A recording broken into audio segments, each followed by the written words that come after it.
de la asistencia a partir de que aparezca grabando, porque si no los mensajes no aparecen.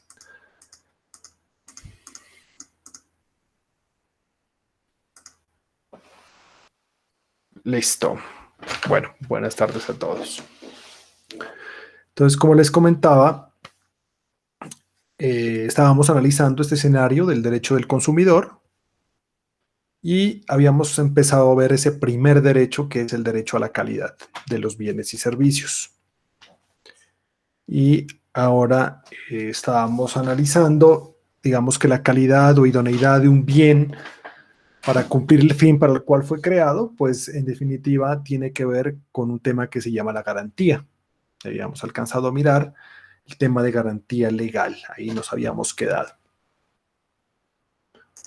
Entonces, dentro de ese escenario, pues nos falta abordar unas cositas y pasar a otro derecho importante, que es Profe, la seguridad. Cuénteme. qué pena. María Camila Benavides dice que se le fue la luz, entonces que por favor le informemos. Listo, perfecto, no hay problema. Ya tomo nota de ello. Permítame un segundo.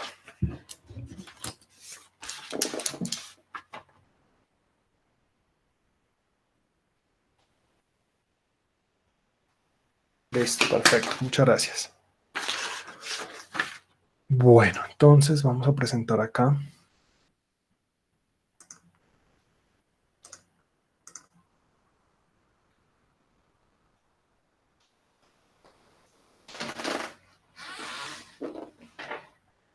Listo. Entonces, habíamos quedado en las causales de exoneración de responsabilidad.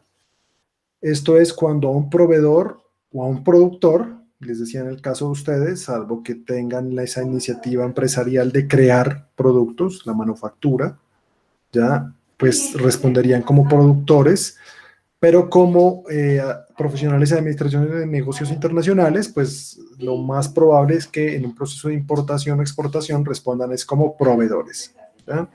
Aunque habíamos dicho el productor, también es tratado a quien importa bienes al país, ¿no? Entonces, tener en cuenta, recordar siempre esos escenarios.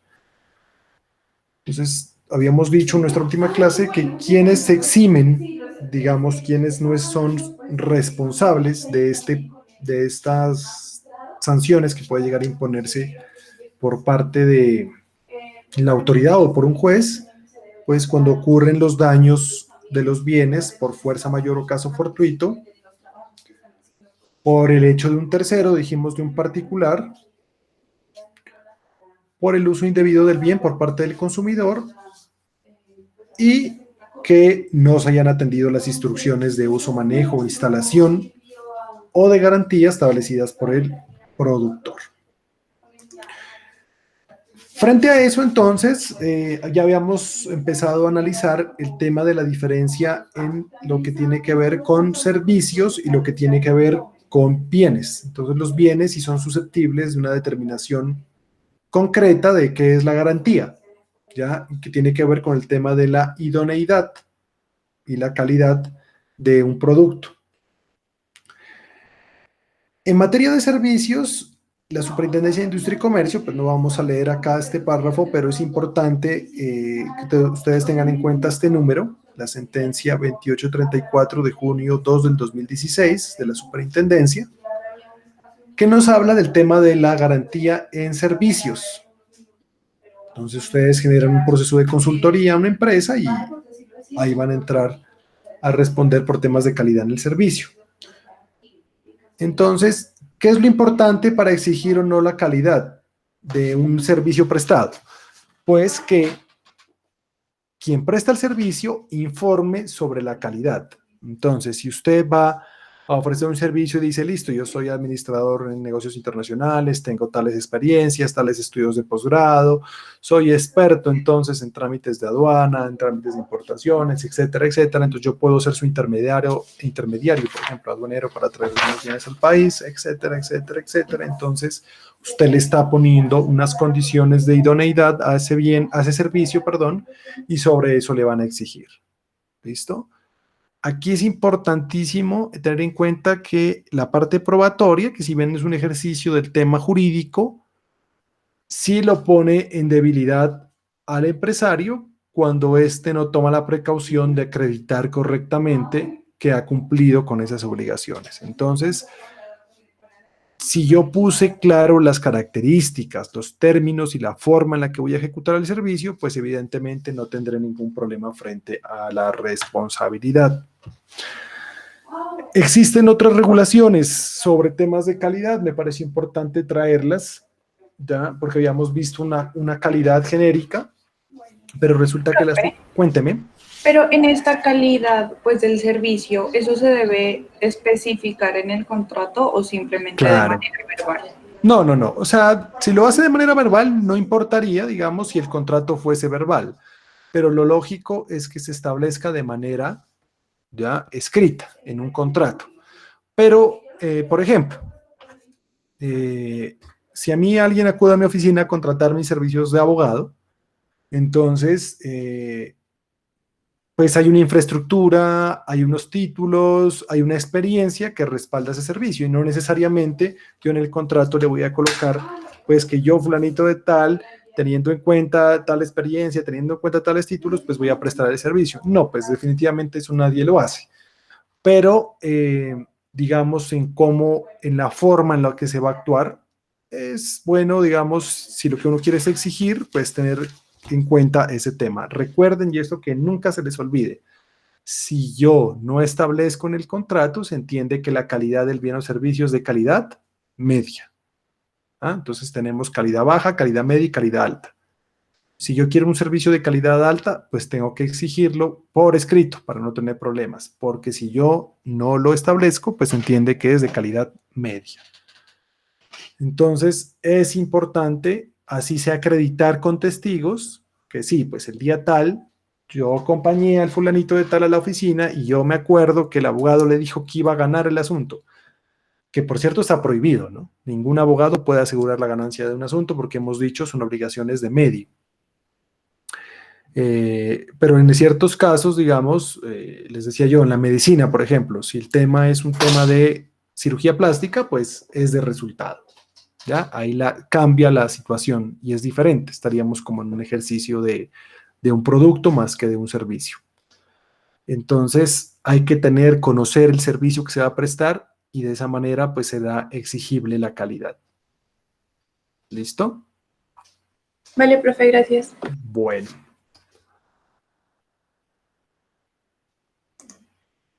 Les decía, hay una circular que se denomina así, circular única de la SIC, de la Superintendencia de Industria y Comercio, sobre temas de garantías y nos trae, por ejemplo, unas garantías legales de otros productos. ¿Ya? Vehículos particulares nos dice mínimo 12 meses o 20,000 kilómetros. Entonces, a partir de estos, digamos, valores que uno pone aquí, uno dice, y es algo que no maneja todo el mundo y que debería manejarlo todo el mundo, si yo voy a comprar un carro de servicio público de pasajeros, un vehículo de servicio público de carga o una moto, ¿ya? Debería saber yo que hay una garantía que es mínima, que es legal.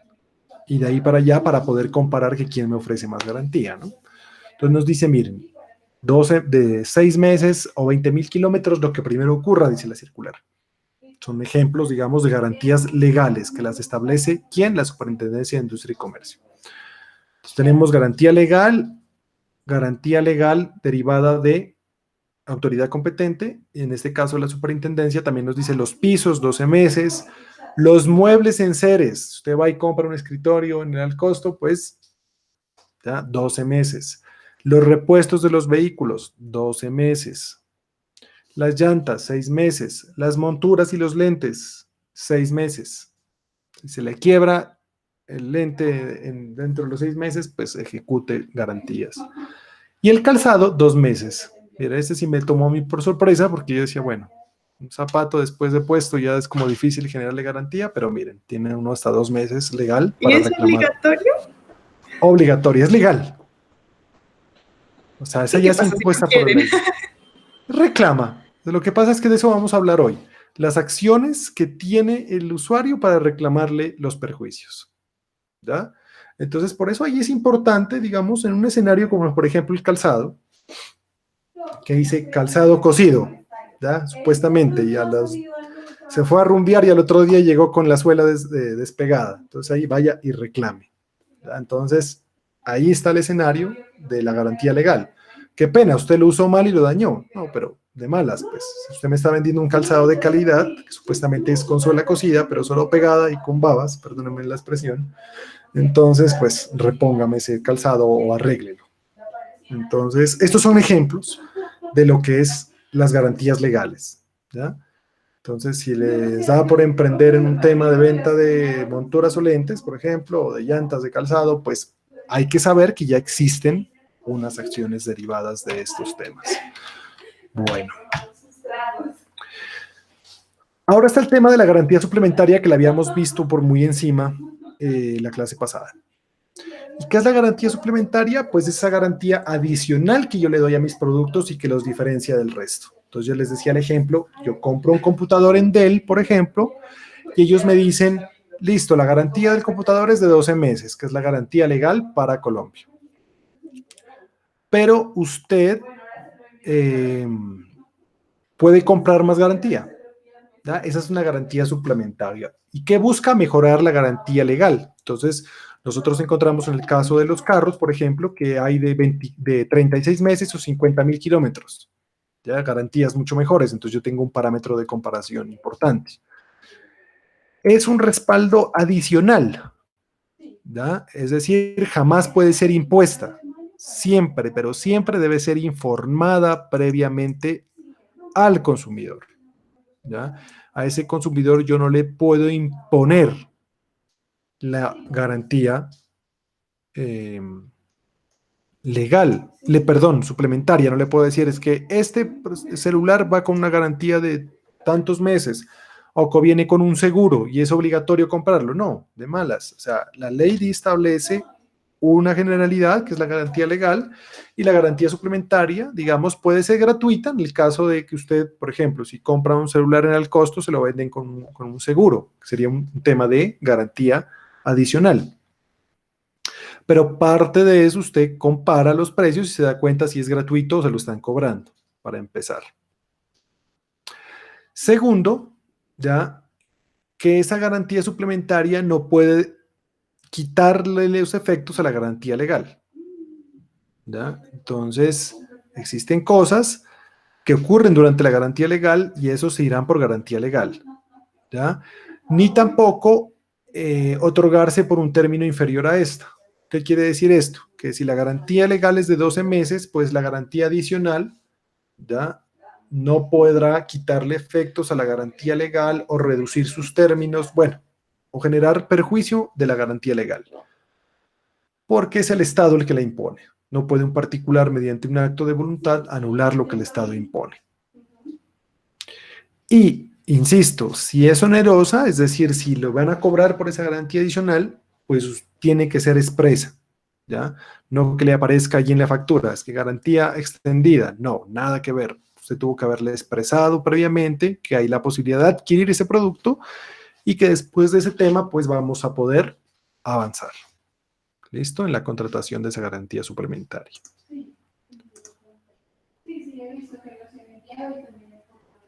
¿Qué pasó acá? Listo.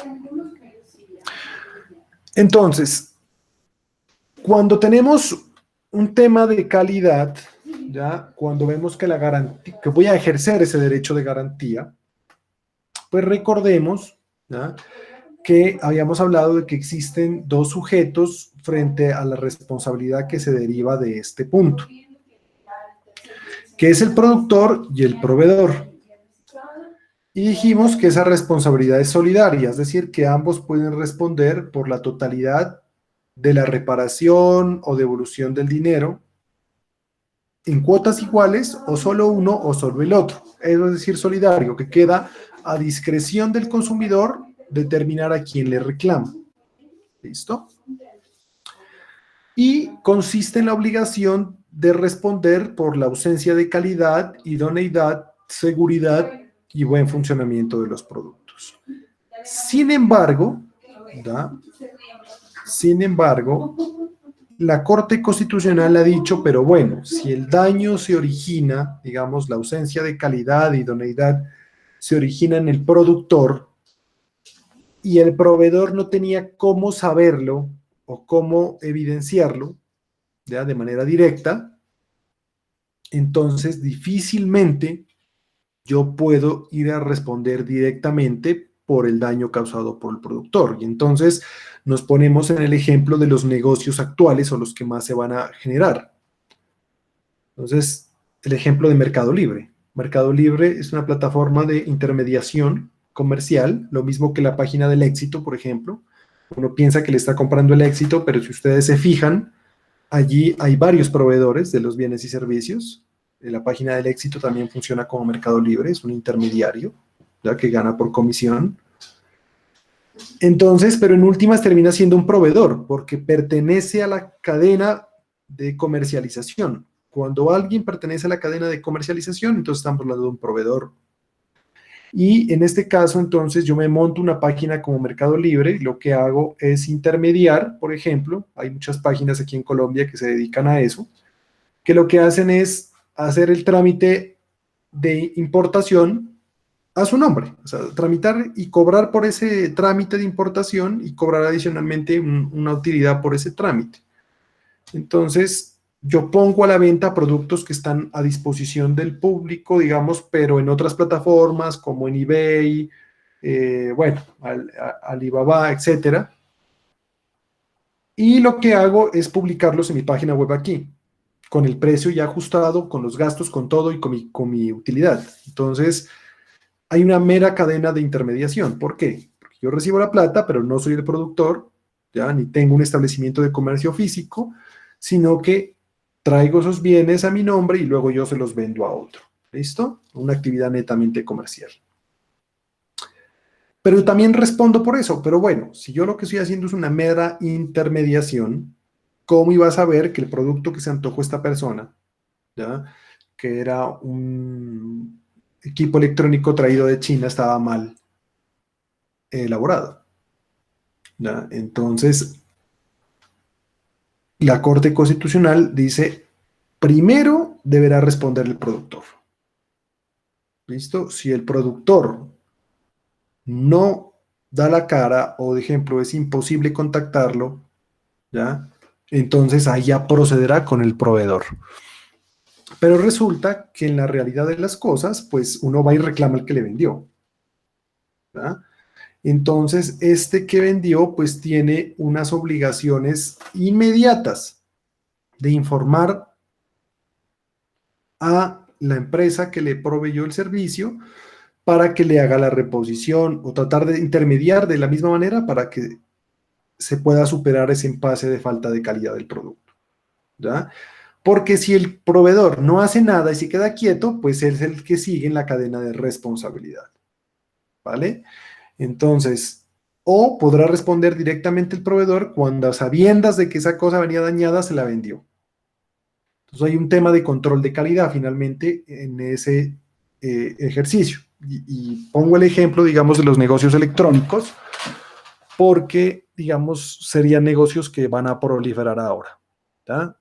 Eso ya no ha existido hace mucho tiempo, pero, digamos, van a surgir de esa modalidad de negocios ahora con mucha más naturalidad. Bueno, entonces, ¿cómo reclamo yo? ¿O qué es lo que hago? ¿Me iban a preguntar algo?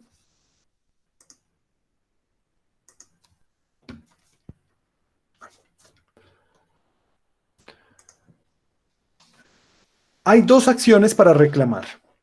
Entonces, la clase pasada alguien me decía, mire, yo compré unas mezcladoras para una panadería y salieron defectuosas. Entonces, dos acciones. En esa oportunidad hablamos del genérico, ¿ya? ¿Qué debo hacer para reclamar y qué puedo reclamar? Entonces, hay dos entidades que pueden eventualmente reclamar, a las que se puede acudir para efectos de reclamar perjuicios. Solo que las competencias de cada una son diferentes. Cuando es el tema de la garantía, la no efectividad de la garantía, quien va a conocer de esa reclamación inicialmente es la Superintendencia de Industria y Comercio. Y esta es una acción que se llama una acción de protección al consumidor que tiene un carácter objetivo. ¿Por qué objetivo? Porque únicamente yo tengo que demostrar que soy un consumidor final, que he recibido un producto defectuoso y que este empresario no me respondió por esa garantía. Entonces, la entidad hace una verificación objetiva. ¿El bien estuvo dispuesto al mercado? Sí. ¿Funcionó? No. Listo, se acabó.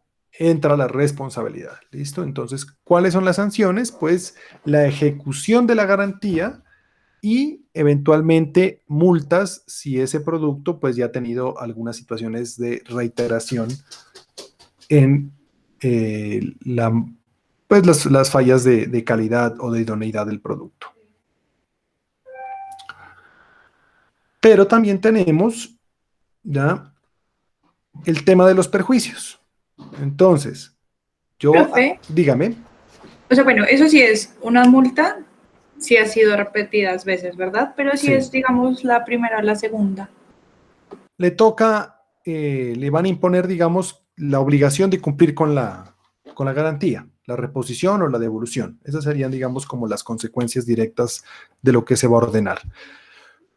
Pero si yo lo que quiero es reclamar perjuicios, porque, por ejemplo, yo ese bien lo necesitaba para cumplir unos objetivos, lo que nos decían en el ejemplo pasado, para montar un negocio, una panadería, y empiezo a perder plata porque no cumplí, digamos, el cronograma que tenía que adelantar eh, para empezar a producir y empezar a generar valor a esos equipos, entonces lo que yo tengo que hacer es acudir ante un juez, ¿ya? En un proceso de acción de responsabilidad civil contractual, perdón, ¿ya? Y en ese, yo lo que hago es demostrar los perjuicios que a mí me causaron. Entonces, el estatuto del consumidor lo que nos permite es hacer efectiva la garantía, ¿ya? Hacer efectiva la garantía y lograr que la empresa responda, ya sea proveedor o productor. Y el juez civil, ¿ya? Nos va a permitir es acceder a los perjuicios que se hubieran causado con ocasión de que esa garantía no hubiera resuelto. Entonces, pongamos el ejemplo.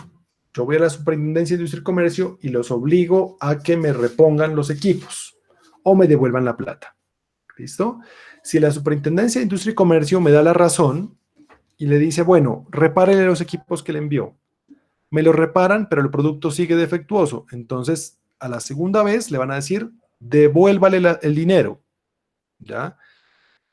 Pero yo ese dinero, digamos, doy cuenta que me causó los perjuicios que les digo. Perdí ingresos, perdí tiempo, etcétera, etcétera, etcétera. Entonces, yo con ese fallo de la superintendencia, me voy ante un juez civil y demando a ese comerciante para que me pague los perjuicios por no haberme garantizado esa calidad. ¿Listo? Entonces, son dos acciones, dos posibilidades de demandar cuando existe ya un tema grave de incumplimiento, digamos, de esa calidad o idoneidad de un bien o servicio.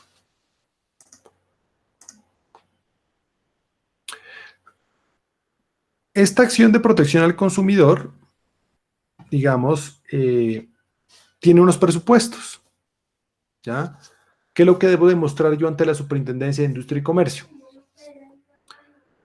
Primero, que soy consumidor final, ¿ya? Entonces, ¿qué significa que soy consumidor final? Pues que lo adquirí el producto o el servicio para satisfacción propia, ¿ya? ¿Y esto qué significa? Pues que es para mi consumo, ya sea familiar o empresarial, no para comprar para vender. ¿Listo? Digamos, tiene que ver con un escenario de consumo. Yo puedo ser empresario y adquirir bienes en el costo, por ejemplo, pero son para la empresa, no para volverlos a vender. Si es para volverlos a vender, no le aplica la protección o el derecho del consumidor. ¿verdad? Eso no le aplica, ¿por qué? Porque se entendería que eso va directamente a un conflicto de carácter jurídico entre comerciantes. Entonces las leyes son diferentes porque se parte de que son dos personas idóneas, dos personas hábiles en materia comercial y en consecuencia pues ellos se resuelven entre iguales ante un juez civil.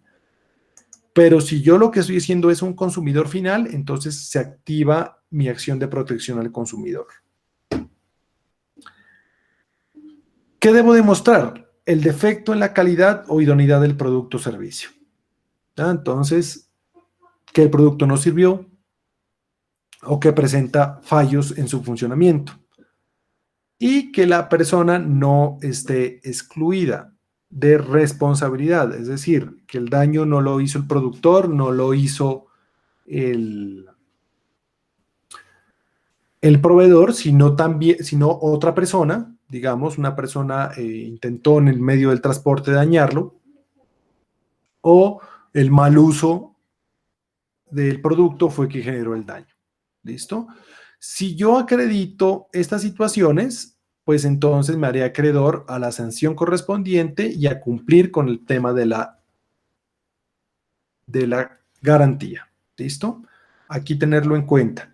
Entonces, esto es lo que debe demostrar un consumidor, la calidad de consumidor final y el defecto. Y al productor o proveedor le queda pues acreditar la concurrencia de una causal de exclusión para salvarse de responsabilidad. Por ejemplo, ustedes están vendiendo un producto y ese producto lo vendieron bien, lo entregaron ensayado y sin embargo les traen el tema de la garantía y ustedes dicen, no, pero yo entregué el producto ensayado y ese producto estaba bien, a lo mejor fue un mal uso.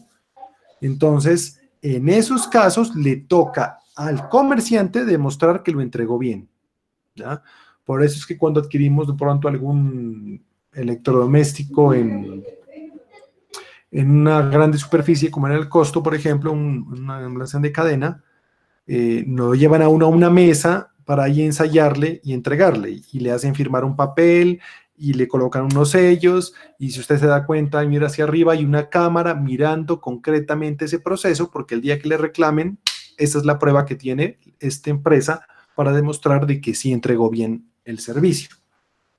Aunque nos dice que también puede reclamar dentro de los 3 días siguientes, digamos, frente a cosas inmediatas para el reclamo. Y aquí es importante lo que yo les decía, el tema de la carga de la prueba, porque lo cierto es que si yo no demuestro adecuadamente que pese a las informaciones entregadas, que pese a los instructivos entregados con el producto, que pese a que se le dio las indicaciones de manejo, de funcionamiento, la persona lo dañó, ¿ya? Si yo no lo acredito, entonces yo respondo. ¿A qué voy con esto? Que le toca es al que vende, al proveedor o productor, demostrar que sí hizo lo justo para poder salvarse de responsabilidad. ¿Y esto por qué? ¿Ya? Porque se insiste, el consumidor final está en una posición de desventaja. Por ejemplo, en este caso que yo he traído acá, una persona ya compró un carro y ese carro venía sin alarma. Este personaje le hizo instalar una alarma en otro establecimiento diferente al proveedor del carro. Esa alarma generó un corto y el carro, pues ahora todos los carros son electrónicos, entonces se generó un daño generalizado en el vehículo y hizo reclamo de la garantía. Y el proceso se fue a demanda en la superintendencia. Y la empresa siempre alegó y alegó y alegó. Su defensa fue que él llevó primero el vehículo a un lugar no autorizado y segundo le instaló una alarma sin tener, digamos, durante el término de la garantía y por lo tanto ese evento estaba excluido. Pero no probó, digamos, mediante una prueba idónea, en este caso un dictamen pericial, que en efecto la instalación de la alarma fue la que causó el cortocircuito que dañó el carro.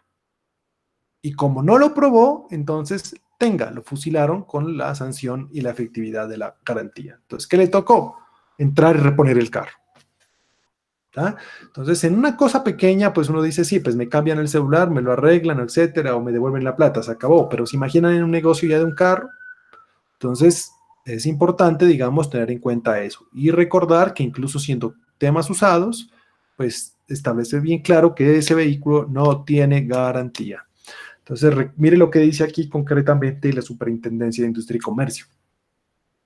Dice, lo anterior se desprende de la prueba llegada por el quejoso, en donde indica que posiblemente, por las adaptaciones realizadas por este, se presentaron las filtraciones de agua reportados para el uso efectivo de la garantía, y no la evacuación de la prueba pericial decretada de oficio por esa entidad para determinar la producción del daño. Lo dicho para significar que en este caso en concreto le correspondía al demandado, es decir, al proveedor, ¿ya?, probar que efectivamente se cumplieron las condiciones exigidas para cada producto y que los daños se debieron a una causa extraña. Entonces, me devuelvo acá en...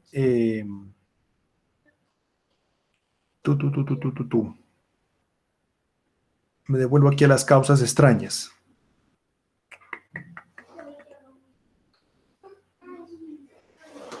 Permítame.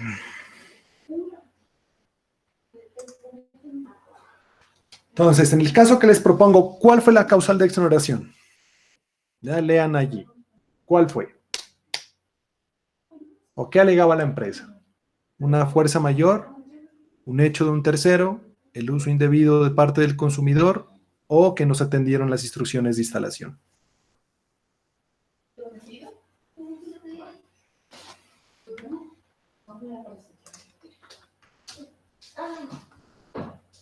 ¿Sí me escuchan? Sí, profe, pero puede volver a poner el caso. Entonces, el caso es este, ¿ya? Yo le digo, una persona hizo instalar una alarma, ¿ya? Esa alarma, entre comillas, digamos, en el caso, hubo una filtración de agua, esa filtración de agua ocasionó un cortocircuito y ese cortocircuito se tiró todo el tema, el sistema eléctrico del vehículo. Entonces, este señor va y le dice, ese carro no cumplió las características de calidad porque se dañó, ¿ya? Se dañó, se generó un cortocircuito y se dañó. No funciona el sistema eléctrico, tenía unos errores de instalación, etcétera, etcétera, etcétera. Y la empresa dice, no, es que esta persona hizo una circunstancia equivocada en el manejo de ese vehículo. ¿Por qué? Porque le impuso, ¿ya? Le impuso una alarma sin contar, digamos, con la supervisión o asistencia técnica de la empresa que le vendió el vehículo. Carlitos, la bonita, ven, teléfono. Entonces, mamá, llámelo al teléfono de Diana porque el mío está quebrado.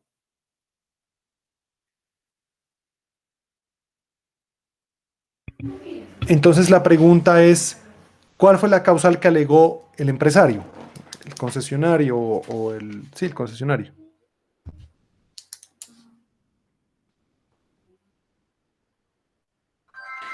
Pues que el vehículo ya fue manipulado por otras personas. Eso. Ajá. ¿Quién más va a participar?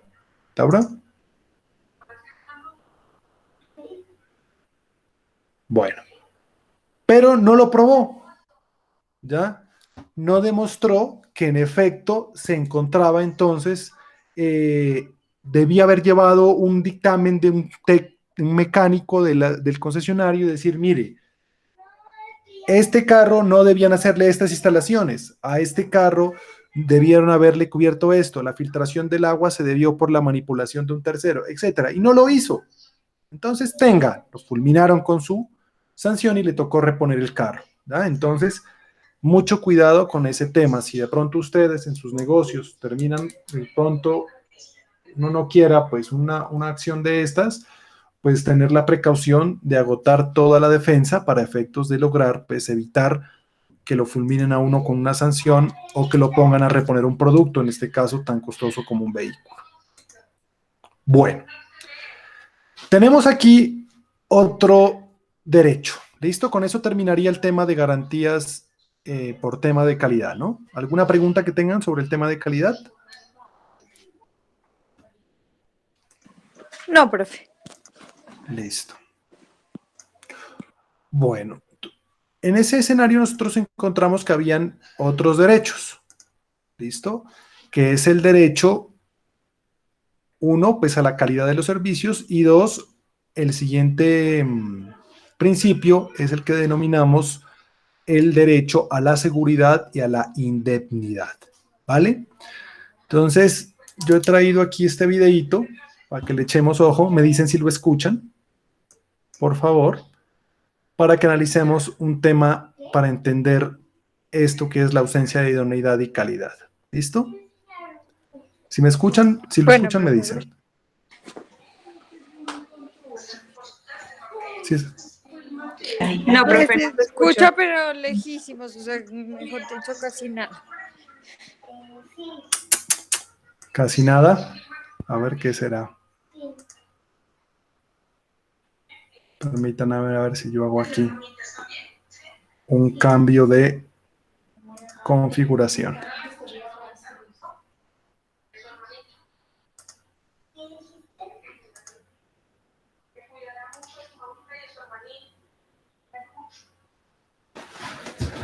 Permítanme un segundo.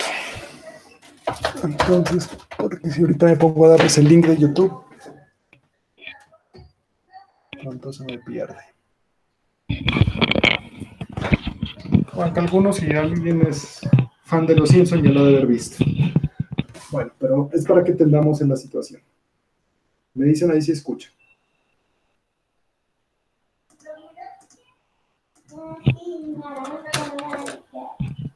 Ah, Steve, eres ¿Escuchan todo. ahí? Sí, ahí ya.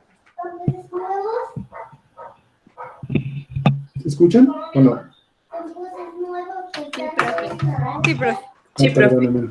Y se me desconfiguró todo. Excúsenme un segundo.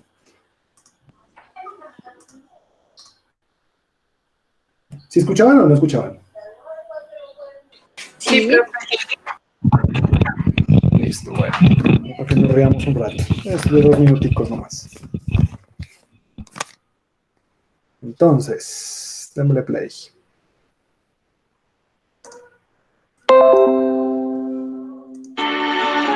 Ah, Steve, eres todo lo que una chica podría querer. ¿Cuál es tu secreto? Verás, Katy, te lo diré. Es Viagra Green. Te da mucho cabello y lo que necesitas para ser bello. ¿Qué estás esperando, fracasado? Efectos secundarios, pérdida de cabello y pene. ¿Qué dijo sobre el cabello? Listo.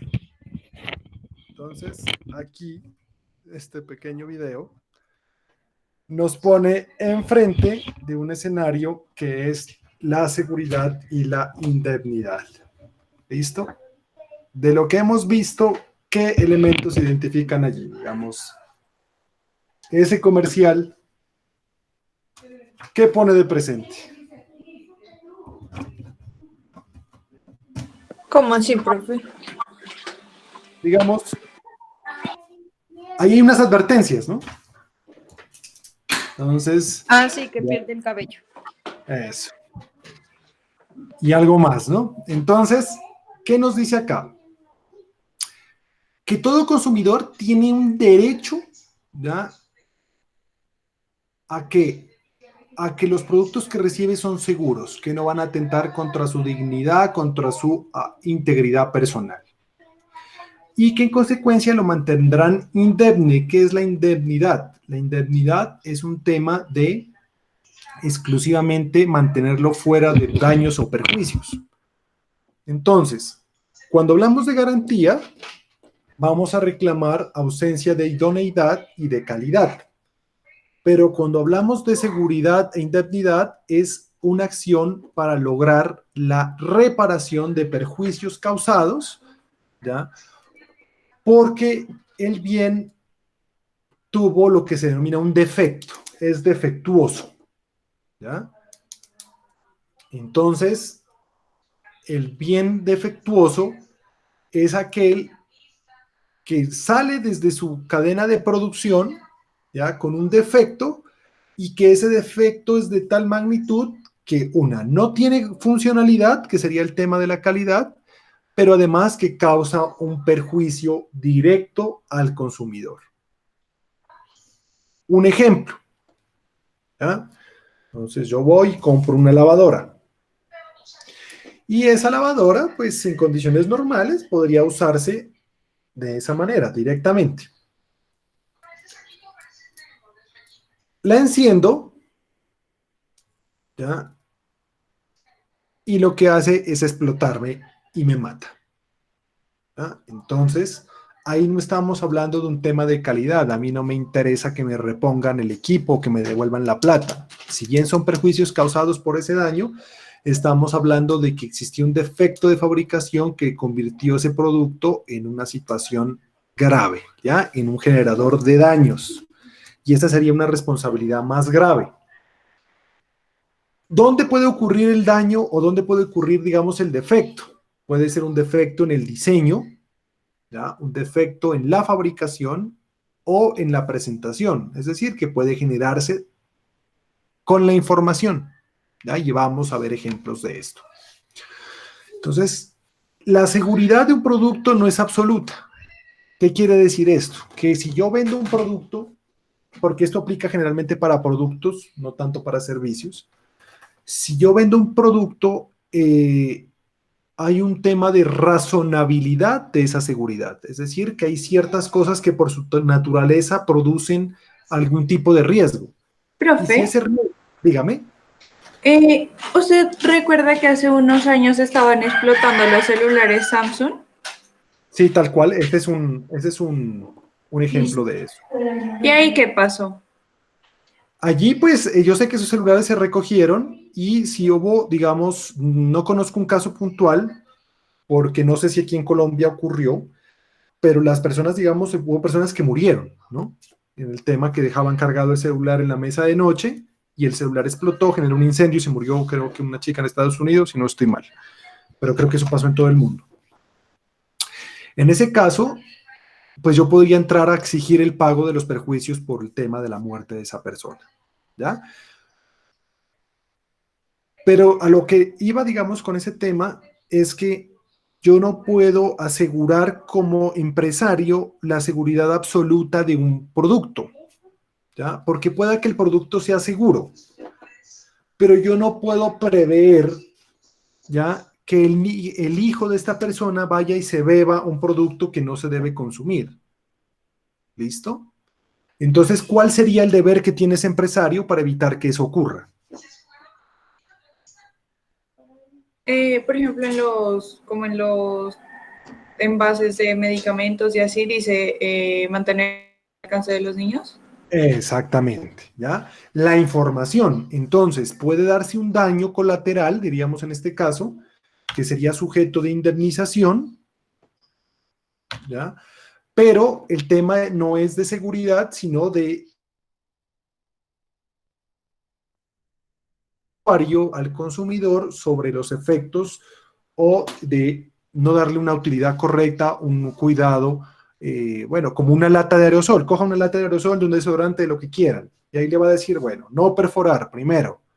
Entonces, si se puso a hacer el experimento del colegio con una lata de aerosol y el pai le mete el taladro, por ejemplo, y eso explota, pues ya no es culpa suya como empresario que le vendió eso, porque ahí está la advertencia: no perforar, no almacenar en lugares calientes, etcétera, etcétera. Entonces, hay que saber sobre qué bienes que yo voy a producir se genera este tipo de indemnidad o seguridad.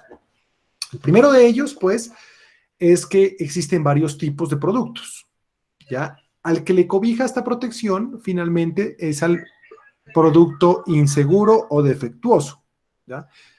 ¿Cuál es el producto inseguro o defectuoso? Ya lo vimos, que contiene un error de diseño, un error de fabricación, ya nos vamos a detener en cada uno de estos, un error de embalaje o un error de información. Pero hay productos nocivos, ¿no? Como el alcohol, ¿ya? El aguardiente, el whisky, el ron. Entonces es un producto nocivo. por su propia naturaleza comportan un riesgo. Entonces, o los cigarrillos. Entonces le dicen, este producto es nocivo, perjudicial para la salud. ¿Ah? Entonces, pero a pesar de eso usted lo compra. Usted ya asume el riesgo de consumirlo. No es una actividad ilícita porque no está prohibida, pero genera un riesgo. Y un producto peligroso, ¿ya? Es aquel que por su propia naturaleza genera daños. O lógicamente si no se utiliza bien. Y el ejemplo, entonces, un cuchillo. Un cuchillo está diseñado por una hoja de metal, ya afilada para cortar.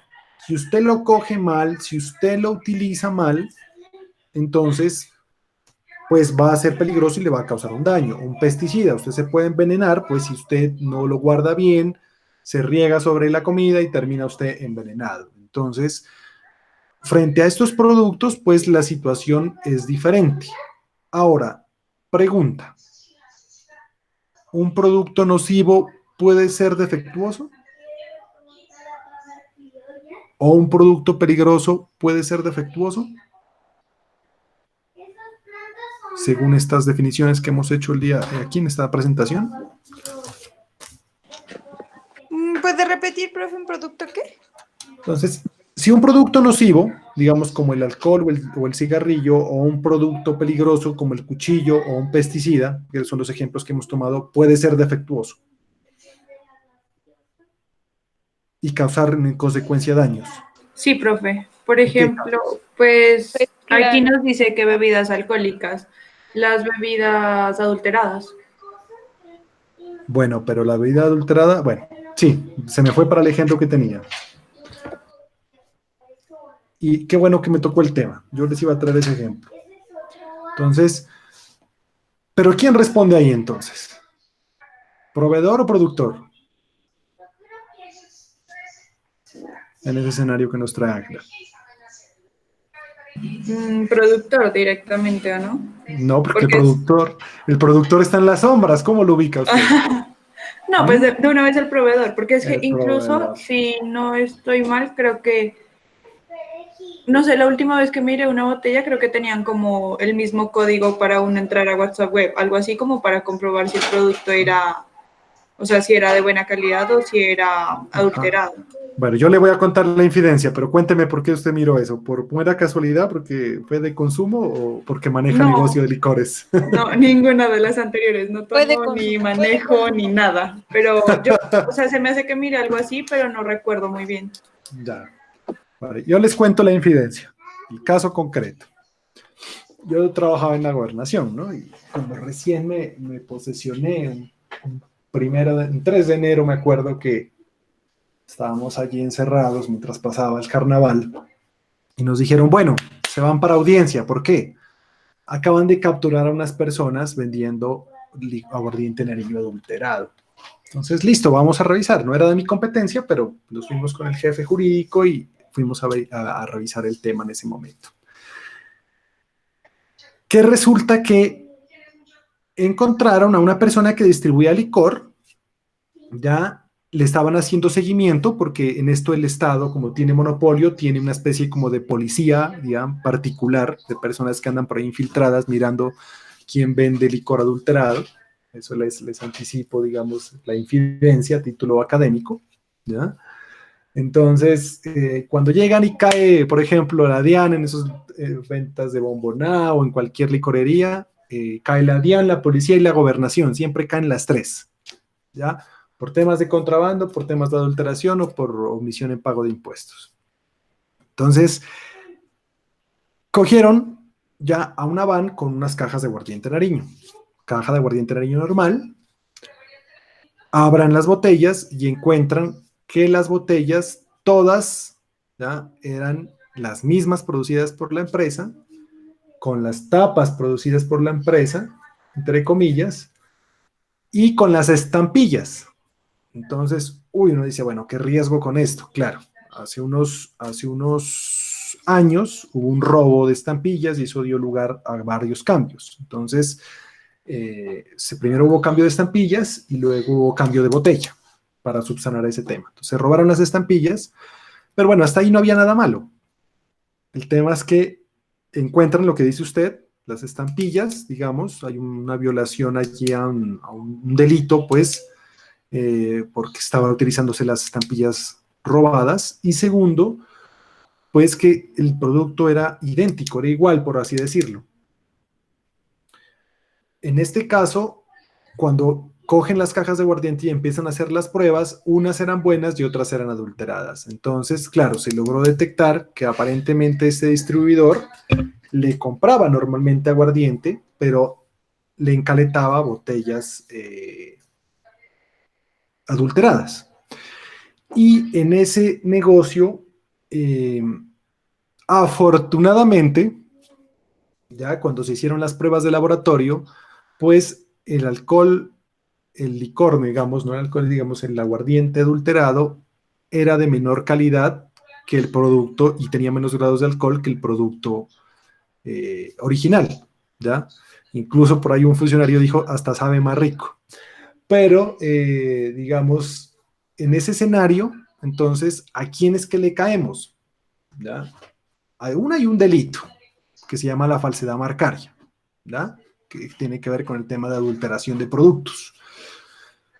Y dos, pues le caigo es al proveedor, a este distribuidor, porque definitivamente, pues, para saber dónde queda, es que se me va la palabra que utilizan para hablar de estas fábricas ilegales de licor. Bueno, se me va la expresión ahorita. Pero entonces, estas personas que trabajan en el control del tema de licores nos contaban que aquí en Pasto hay unas 2 o 3 de estas fábricas clandestinas que fabrican el licor y lo envasan en ¿qué les digo? En mismos envases de la misma calidad y que a pesar de que los cogen, los detienen, los procesan, pasan unos años y vuelven y montan el negocio. Pues parece que es bastante rentable.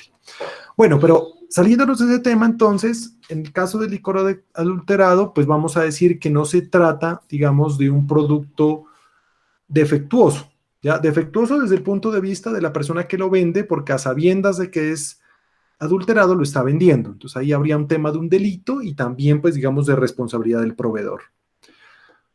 Pero pongamos el escenario, digamos, de que se trata de un medicamento. Entonces, o no, un medicamento no, estamos hablando de un producto nocivo. Eh, a ver, ¿qué podemos traer de un producto nocivo? Sí, no, sí, un medicamento. Un medicamento. Los medicamentos deben traer contraindicaciones. Entonces, nos sirven para una cosa, pero nos afecta en otra. En consecuencia, pues, vamos a llegar a un momento en el cual si esa empresa no me dice de manera clara las contraindicaciones, pues me va a causar entonces un perjuicio, ¿ya? Y ese perjuicio va a ser derivado de ser defectuoso. ¿Por qué? ¿Y por qué es defectuoso? Por la información que suministra el producto. Entonces, ustedes no sé si escucharon ese escándalo reciente de unas pastillas disque naturales que tenían después una investigación que realizó un laboratorio, trazas de diclofenaco, si no estoy mal, sí, diclofenaco o ibuprofeno, no me acuerdo. Y recuerden que tomar estos analgésicos con demasiada pues con mucho tiempo, digamos, regularidad, genera perjuicios irreversibles en los riñones. Entonces, sacaron ese tema del mercado. ¿Por qué? Porque era un producto ya nocivo, entre comillas, ¿ya? Porque era un medicamento que tenía algunas contraindicaciones, pero además dejó de informar que tenía un compuesto que podía causar algún perjuicio. Y si una persona se llegó a enfermar, por eso podía haber reclamado. ¿Listo? Lo mismo un producto peligroso. Entonces, un cuchillo, una arma, ¿ya puede ser defectuoso? Claro, tiene un defecto de fábrica, el cuchillo se le cae el mango, entonces usted está ahí haciendo algo de comer y el mango se desprende y le cae el cuchillo en el pie, ¿no? Entonces tenga, allí el cuchillo es peligroso por su naturaleza, pero ya genera también responsabilidad porque salió defectuoso. Bueno, aquí hay unas reglas de derecho internacional, digamos, no, el tiempo no nos permite ampliar mucho sobre este tema, porque esto tiene una regulación que se estandariza, ¿no? Toda la regulación que nosotros vemos, o por lo menos en materia comercial, que es el que ustedes manejan en su carrera, es de carácter comunitario, ¿no? La Comunidad Andina de Naciones trata de sacar regulaciones Profe, estándar. se está Dígame, cortando. Se cortó Ah. todo lo anterior. A ver, ¿desde qué parte no me escucharon?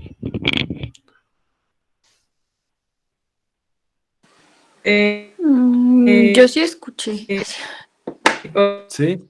Otra Bueno, vez se cortó. a ver, ¿ahí me escucha bien, Ángela? ¿Sí? Ahí mejor, sí, Ya. parece que la conexión está por allá. Bueno, entonces, cuénteme. Pues no sé. Está Ángela, le va a tocar desconectarse y volverse a conectar porque a usted se le está cortando totalmente.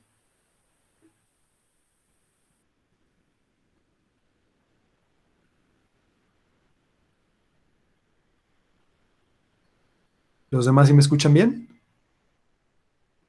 Sí, profe, yo sí lo escucho bien. De pronto es A ella, ver, su Sí, profe. error de red. ujú. Y ahí se quedó pegada, ¿no? ¿Aló? Sí, porque a ella se le escuchaba como así, como entrecortado.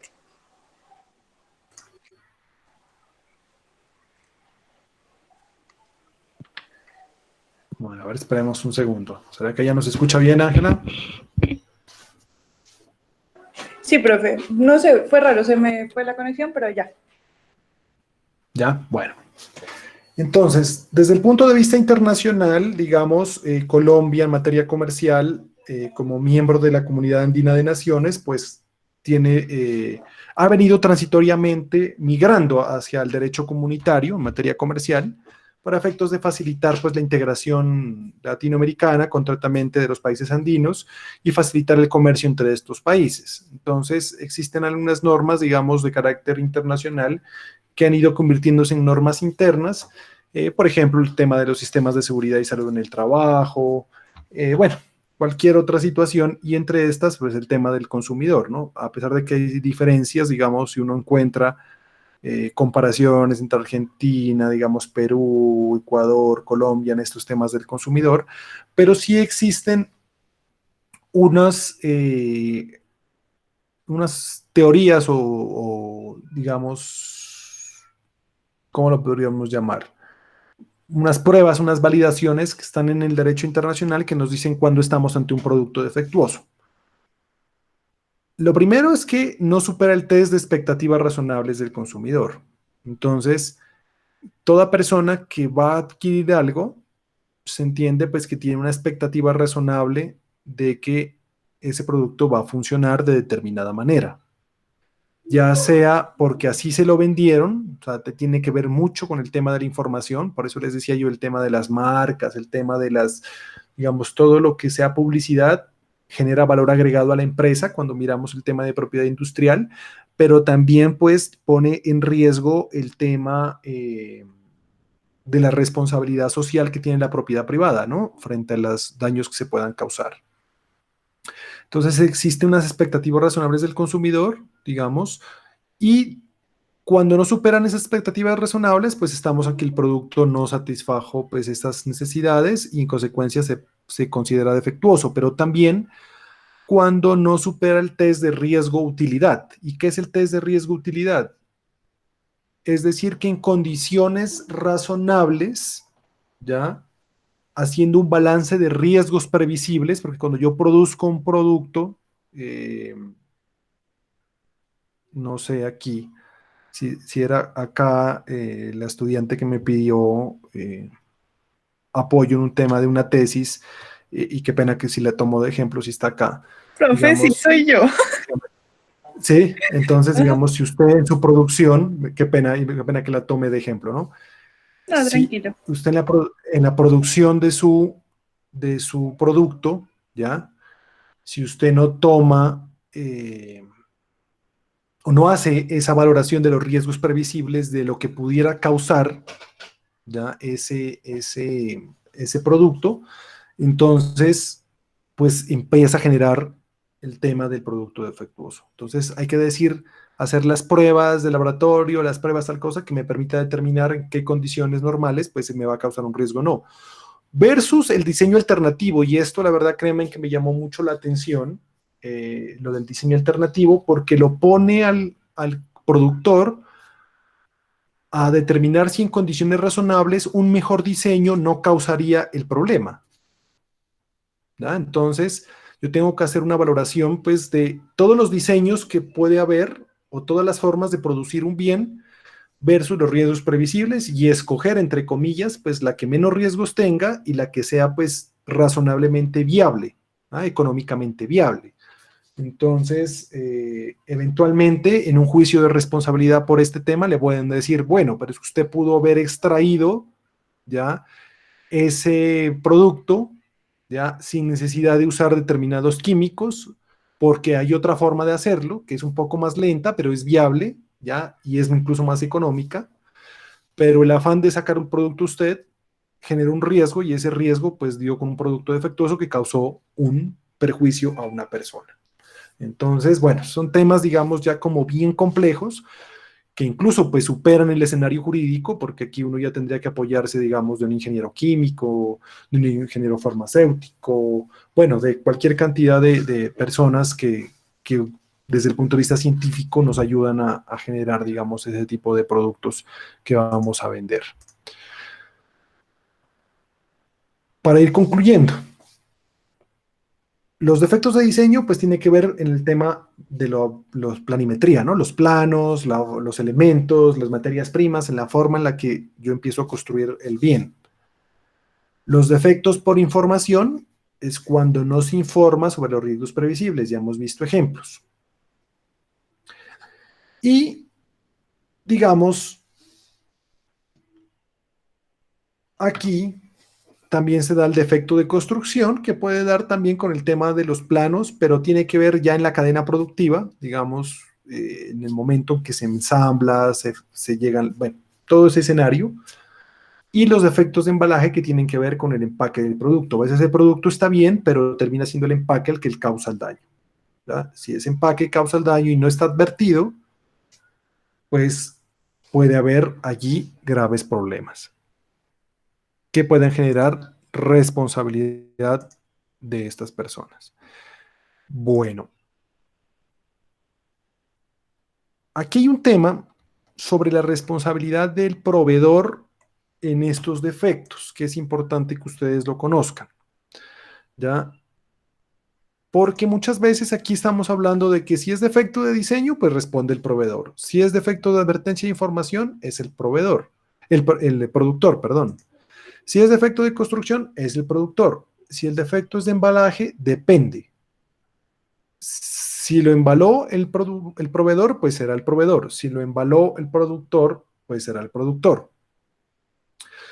Pero, digamos, la ley le impone, dígame. Por ejemplo, bueno, dado el caso de que yo sea como el comercializador y yo adquiero unos productos, pues obviamente del proveedor, valga la redundancia, El productor. y del productor. Y dado el caso que, no sé, que se genere, no sé, alguna alergia o algo en las personas y que no me hayan especificado esa información y que yo sea la persona encargada de hacer el embalaje. Pues allí, digamos, habría responsabilidad, ¿ya? Usted, digamos, usted podría entrar a debatir con el productor, ¿no?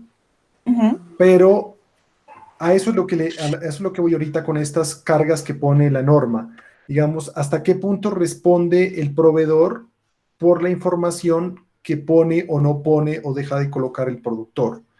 Entonces, eso implica ser experto en el producto que yo estoy vendiendo, ¿ya? Hay un principio en derecho que ustedes jamás lo pueden olvidar y es que yo no puedo digamos, no puedo sacar provecho de mi propia culpa o de mi propio dolo, de mi propia incuria, dice la norma, ¿no? Entonces, ¿qué significa esto? Yo no puedo hacerme el bobo y sacar provecho de eso, ¿no? Entonces, ¿qué sucede? Si yo soy un mero intermediario, como analizábamos en el caso de la venta online, entonces en ese caso, pues difícilmente yo voy a poder conocer incluso quién me vende el producto directamente, ni conocer la costa, digamos, si el producto viene debidamente embalado, si está correctamente fabricado, bueno, mejor dicho, me tendría que hacer experto en cada una de las cosas que vendo. Pero si yo entro en la etapa de comercialización, digamos, en esa etapa del intercambio de los bienes y servicios, y soy experto en ese producto, entonces allí sí tengo el deber de responder, y no solo de responder, de informar a la autoridad. Entonces, aquí hay 6 causales que la norma, el Estatuto del Consumidor nos dice cuándo responde ya el proveedor por estar enterado del defecto, cuándo se entiende que el proveedor está enterado del defecto.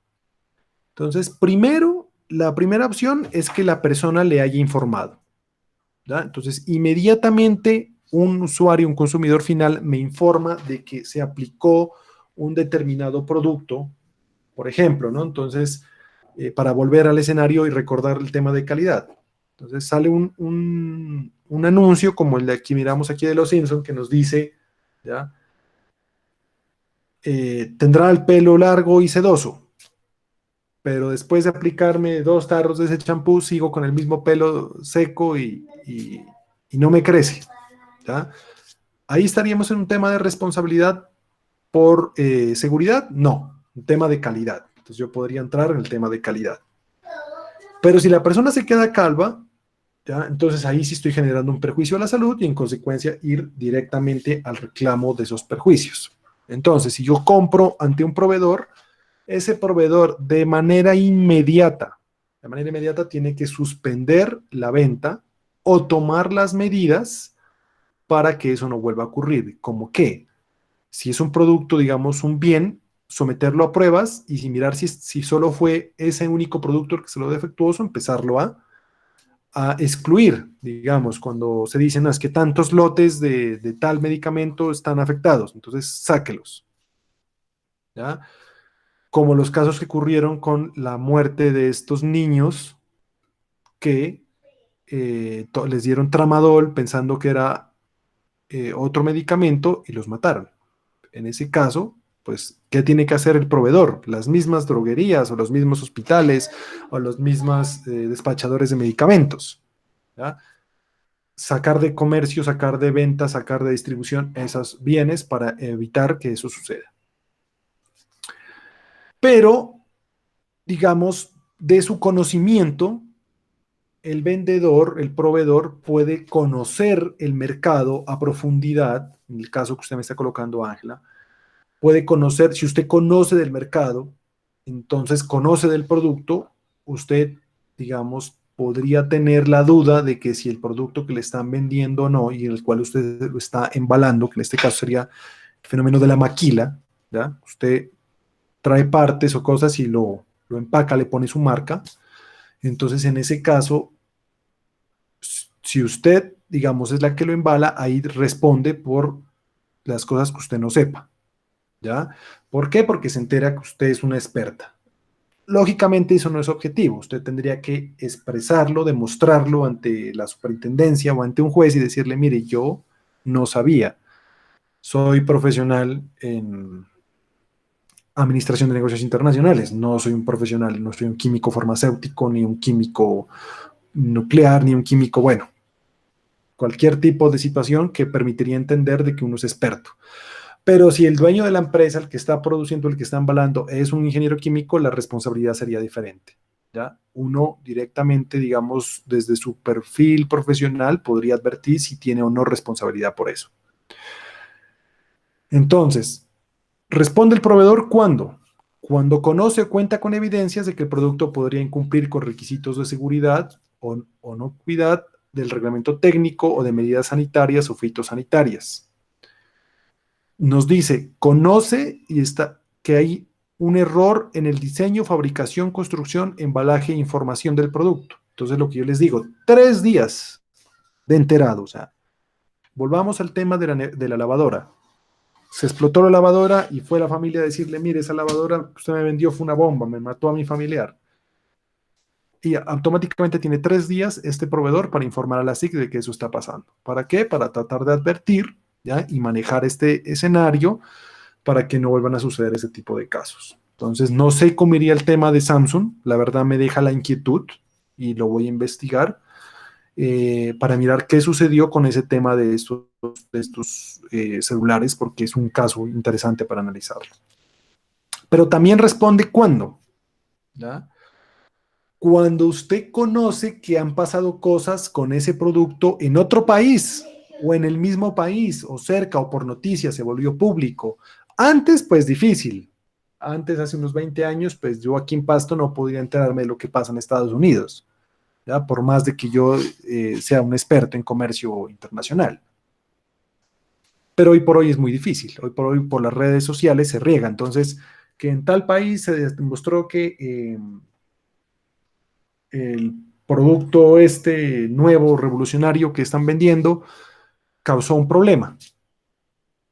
Entonces, si yo no advierto, justamente miraba una serie el día de ayer que era un ejemplo allí de una cerveza que tenía cannabis, marihuana en el contenido, y que supera, digamos, la información decía que tenía unos porcentajes específicos es el ejemplo preciso, que voy a buscar los minutos exactos para sugerirles que lo vean, pero bueno.